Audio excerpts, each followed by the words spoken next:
चलिए बुलेटिन की शुरुआत करेंगे। बात करेंगे अहम खबर की, जहां शिमला में राज्यपाल के काफिले को भूस्खलन से बंद सड़क पर रोकना पड़ा। ये तब हुआ जब राज्यपाल राजेंद्र विश्वनाथ आर्लेकर एक दिवसीय दौरे पर चौपाल के नेरवा जा रहे थे। इस दौरान राज्यपाल ने वहां चल रहे निर्माण कार्य का जायजा लिया और दुर्गम क्षेत्रों में रहने वाले लोगों से बातचीत कर उनकी समस्याओं को भी जाना।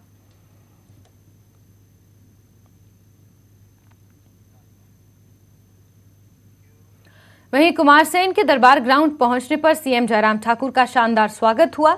यहां पूर्व कैलाश फेडरेशन अध्यक्ष संदीपनी भारद्वाज ने सीएम को श्री कोटेश्वर महादेव का चित्र भेंट कर सम्मानित किया।